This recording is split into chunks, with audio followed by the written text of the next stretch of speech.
بسم الله الرحمن الرحيم. قال النبي صلى الله عليه وسلم: ليس الغنى عن كثرة العرض ولكن الغنى غنى النفس. دنیا میں مختلف قسم کے کاروباری ہوتے ہیں. کچھ بزنس مین ایسے ہوتے ہیں کہ وہ گھر بیٹھے بٹھائے ان کے اکاؤنٹس میں ڈیلی کے حساب سے کروڑوں روپے آتے ہیں، اور کچھ کاروباری ایسے بھی ہوتے ہیں کہ انہوں نے پیسے بھی انویسٹ کیا ہوتا ہے، ایکسپیرینس بھی ان کا کافی زیادہ ہوتا ہے، وقت کی پابندی بھی کرتے ہیں، لیکن پھر بھی بس ان کو اتنا ہی ملتا ہے کہ ان کا گھر کا چولہا چلتا رہتا ہے. اور کچھ کاروباری ایسے ہوتے ہیں کہ پیسہ بھی انویسٹ کیا، وقت کی پابندی بھی کی، ایکسپیرینس بھی، لیکن روزانہ کے حساب سے ان کا وہ خسارہ ہو رہا ہے، ان کے پیسے کم ہو رہے ہیں، ان کا کاروبار ختم ہوتا جا رہا ہے. ابھی دیکھنے والے کیا کہتے ہیں؟ جس کے اکاؤنٹس میں روزانہ کے حساب سے کروڑوں روپے آ رہے ہیں، سارے لوگ یہ کہتے ہیں کہ بہت کامیاب بزنس مین ہے، بہت سمجھدار ہے.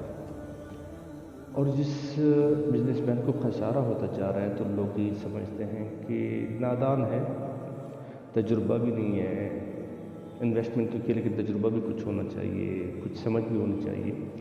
حالانکہ سب کچھ اللہ کی طرف سے ہوتا ہے. یبسط الرزق لمن یشاء ویقدر. اللہ جس کو چاہے اس کی رزق میں وسعت عطا فرمائے اور جسے چاہے رزق کی تنگی میں مبتلا کر دے. تو اللہ کی طرف سے ہے. بہرحال ایک کاروبار ایسا بھی ہے کہ جس میں کبھی بھی خسارہ نہیں ہوتا، جس میں کبھی بھی نقصان نہیں ہوتا، اور یہ کاروبار ایسا ہے کہ جس کو صرف عقل والے ہی جانتے ہیں. نبی علیہ السلام نے فرمایا: الکیس من دار نفسہ وعمل لما بعد الموت. کہ سب سے دانا انسان وہ ہے، سب سے سمجھدار انسان وہ ہے جو اپنی نفس کا محاسبہ کرے اور اپنی موت کے بعد آنے والی زندگی کے لیے عمل کرے. تو ایک ایسے کاروبار ہے، ایک ایسا اکاؤنٹ ہے کہ جو انسان کھول دے تو سیکنڈ سے بھی کم ٹائم میں اس میں لفظ عربی کم پڑ جاتا ہے اس کے لیے. تو وہ اکاؤنٹ ہے جو صرف ایمان والوں کو اور دین والوں کو اس اکاؤنٹ کی سمجھ ہوتی ہے کہ جب ایمان کے اکاؤنٹ انسان کھول لیتا ہے تو تھوڑا سا اخلاص کی سطح مندی وہ بھی، اس پہ بھی جتنا عطا فرماتے ہیں تو پوری دنیا بھی اس کے سامنے چھوٹی پڑ جاتی ہے. والدین کی خدمت کی، والدین کو محبت کی نگاہ سے دیکھا، پڑوسیوں کی خدمت کی. جیسے نبی علیہ السلام نے فرمایا کہ جب سالن بنائیں تو تھوڑا سا اس میں شوربہ زیادہ کر لیں اور اپنے پڑوسیوں کے ہاتھ بھیجیں. اب اس کو سنت سمجھ کے پڑوسیوں کی خدمت کی تو اس میں جو ملتا ہے، تو اگر کوئی موت کے بعد والی زندگی میں اگر کسی کو پوری دنیا بھی گفٹ میں دے، لیکن دنیا میں اخلاص کے ساتھ اور نبی کی سنت سمجھ کے اور اللہ کی بندی سمجھ کے ان کی خدمت کرے تو اللہ اس سے بڑھ کے عطا فرماتے ہیں. تو یہ ایمان کے اکاؤنٹ، اور ایمان کے اکاؤنٹ کے بعد انسان جو بھی عمل کرے، چاہے معاملات کے اعتبار سے ہو، چاہے صبر کے اعتبار سے ہو، اخلاقیات کے اعتبار سے ہو، چھوٹوں پہ شفقت کے اعتبار سے ہو، پڑھو کہ ادب کے لحاظ سے، تو ان سب پہ پوری دنیا سے بڑھ کے ملتا ہے. تو اب وہ جو آگے والا اکاؤنٹ ہے جو ہر کسی کی سمجھ میں نہیں آتا. اب دنیا میں جو کاروباری ہیں، جتنے بھی وہ پیسے کما رہے ہیں تو وہ اپنے لیے آسائشات، سہولیات بناتے ہیں کہ ان کی زندگی اچھی گزرے اور ان کو ہر قسم کی آسائشات اور سہولیات ملیں. تو اس کے لیے کبھی وہ مختلف شہروں میں گھر بناتے ہیں، کسی کے پاس بہت پیسہ آ گیا تو مختلف پیارے اچھے جہاں کا موسم بھی اچھا ہو، جیسے برونائی یا یورپ کے کسی ملک میں یا عرب کے کسی ملک میں، وہاں پہ اپنے لیے گھر بناتے ہیں، وہاں پہ اپنے لیے کاروبار بناتے ہیں کہ ہمیں پیسہ بھی آتا رہے اور ہماری زندگی بھی اچھی. اب اس سے آگے ان کے ذہن ختم ہو جاتا ہے.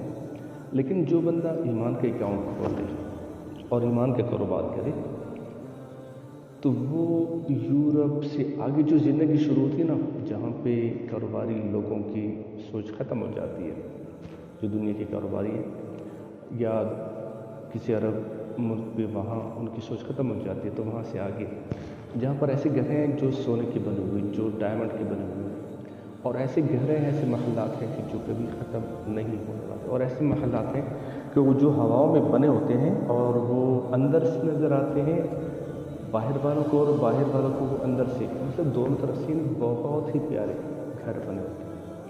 اب یہاں پہ ہر کاروباری کی سوچ جاتی نہیں ہے۔ ہاں، جو دین کے محفلوں میں بیٹھتا ہے، قرآن و حدیث کی محفلوں میں بیٹھتا ہے، نیک لوگوں کے ساتھ تعلق رکھتا ہے، تو وہ بار بار تذکرہ کرنے سے اس طرف اس کی ذہن چلے جاتا ہے۔ تو اور دنیا کے اعتبار سے بھی جو لوگ یہ کاروبار کرتے رہتے ہیں اور ان کو منافع حاصل ہوتا ہے، کسی کا گزارا ہوتا ہے، تو یہ بھی سب اللہ کی طرف سے ہے۔ انسان سمجھتا ہے کہ شاید یہ میرا اپنا کمال ہے۔ جیسے دنیا کا کوئی بھی بندہ یہ دعویٰ نہیں کرتا کہ آسمان سے پانی میں ہی برساتا ہوں، یہ زمین سے حاصل ہونے والی فصلیں، یہ پھل، یہ میوے، یہ سارے ہم اگاتے ہیں۔ کوئی بھی انسان یہ دعویٰ نہیں کرتا، نہ ہی سورج کے بارے میں کہ سورج کی روشنی بھی ہم مہیا کرتے ہیں، نہ آکسیجن کے بارے میں، نہ ہوا کے بارے میں، جتنی بھی انسان کی ضروریات ہیں کوئی بھی یہ دعویٰ نہیں کرتا۔ ہاں، جہاں پر اللہ کی دی ہوئی زندگی، اللہ کی دی ہوئی صحت، وہاں پہ انسان استعمال کر لے تو شیطان اس کو وسوسے ڈالتا ہے کہ تو نے محنت کی تو اللہ نے آپ کو یہ صلہ دیا۔ لیکن اکثر وہ اللہ کو بیچ میں سے شیطانی وسوسوں کے ذریعے سے وہ شیطان وسوسے ڈالتا ہی رہتا ہے اور اللہ بیچ میں سے ذہن سے اکثر نکل جاتا ہے۔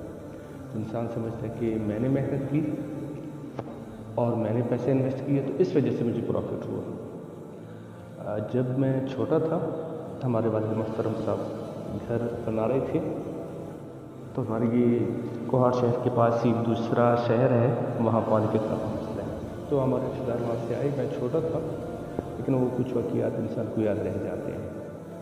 تو وہاں پانی کا مسئلہ، اور اس وقت ٹیکنالوجی بھی اتنی زیادہ نہیں تھی 20-25 سال پہلے، تو ابھی تو کافی وہاں پر بھی پانی کچھ سہولت ہو گئی ہے وہاں پہ۔ تو جب وہ پہلی بار کوہاٹ آئے، یہاں پانی زیادہ ہے اور اچھا بھی ہے، تو ہم جہاں پہ ہمارا گھر بن رہا تھا تو راستے میں ایک مسجد آئی۔ جب اس نے وہ نلکا کھولا اور وہ پریشر سے پانی دیکھا کہ اتنی پریشر سے پانی آتا ہے، تو اسے یقین ہی نہیں آ رہا تھا کہ اتنی پریشر سے پانی بھی کبھی دنیا میں ہو سکتا ہے۔ تو اس نے جلدی سے 3-4 نلکے کھولے اور وہیں وضو والی جگہ وہیں پہ لیٹ گیا کہ کہیں پانی ختم نہ ہو جائے۔ تو میں نے تو یہ ٹینکی اور یہ جو بڑے پائپ بچھائے جاتے ہیں، یہ سب میں نے دیکھے ہوئے تھے، پھر اوپر ٹینکی کا بھی نظام، تو گاؤں کے لحاظ سے اس نے یہ چیز نہیں دیکھی تھی، تو میں حیران رہ گیا کہ یہ کیا کر رہا ہے۔ اس نے چونکہ یہ چیزیں دیکھی نہیں تھی تو اس کی سمجھ میں یہ بات آ رہی تھی کہ جو نلکا ہے اسی میں شاید کمال ہے، تو وہ جلدی جلدی نلکے کھولتا جا رہا تھا اور نیچے کافی دیر تک لیٹا رہا کہ پانی ختم نہ ہو جائے، یہ تو عجیب سی کوئی چیز ہے۔ تو اس لیے یہ جو دنیا میں اللہ کچھ لوگوں کو زیادہ منافع دیتا ہے تو انسان سمجھتا ہے کہ شاید ہم جو وقت دے رہے ہیں، ہم نے جو انویسٹ کیا ہے، ہم جو بیٹھ رہے ہیں، ہمارا جو ایکسپیرینس ہے، تو اس وجہ سے ہمیں منافع ہو رہا ہے۔ حالانکہ اللہ نے کسی کا رزق وسیع کر دیا ہے اور کسی کا دنیا میں تنگ کر دیا ہے، اور کسی کی پاس دنیا کا بڑھ جانا یا کم ہو جانا یہ معیار ہے ہی نہیں۔ اس لیے کہ اللہ کے سب سے محبوب نبی جناب محمد مصطفیٰ صلی اللہ علیہ وسلم، دنیا اس کے پاس کہاں تھی؟ وَوَجَدَكَ عَائِلًا فَأَغْنَىٰ، کہ ہم نے آپ کو فقر کی حالت میں، پھر ہم نے آپ کو غنی کر دیا۔ پیٹ پہ پتھر کا باندھنا، یہ ساری چیزیں نبی علیہ السلام دو مہینے ان کے گھر میں چولہا نہیں جلتا تھا، تو یہ ساری کیا ہے کہ ان کی زندگی میں دنیا کی خواہشات زیادہ نہیں تھی اور نہ ہی یہ چیزیں معیار ہیں۔ تو اس وجہ سے نبی علیہ السلام نے فرمایا کہ دنیا کی کثرت اگر کسی کے پاس ہو تو یہ کوئی مالدار ہونا نہیں ہے۔ اصل مالداری کیا ہے؟ دل کی مالداری ہے کہ انسان دل کا غنی ہو، اور جب انسان دل کا غنی ہوتا ہے تو دنیا چاہے پاس نہ بھی ہو تو وہ بہت زیادہ پرسکون رہتا ہے، بہت زیادہ سکون سے رہتا ہے، بہت خوشی سے رہتا ہے۔ اب ایک انسان کے پاس اربوں ہے لیکن پھر بھی وہ انسان بھوکے غریبوں کی مال کی طرف دیکھتا ہے، تو انسان مالدار تو نہ ہوا، اس کو لوگ بھوکا کہتے ہیں۔ ایک انسان کو اللہ نے کوئی عہدہ دیا لیکن پھر بھی یہ کسی دوسرے کو دیکھ رہا ہے کہ یہ تو مجھ سے بڑا ہے، تو یہ انسان ایک قسم کا بھوکا ہوا، یہ بھی مالدار نہیں ہے۔ اب ایک انسان کو اللہ نے جوانی دی ہے اور یہ پھر بھی دوسروں کو رشک کی نظر سے دیکھ رہا ہے، تو یہ بھی کیا ہے، قسم کا بھوکا، یہ بھی کوئی مالدار نہیں ہے۔ تو نبی علیہ السلام نے کیا فرمایا کہ مالدار کیا ہے؟ جو دل کا غنی ہو۔ تو اللہ ہم سب کو دین پہ چلنے کی توفیق عطا فرمائے اور دل کا غنا ہم سب کو عطا فرمائے، آمین۔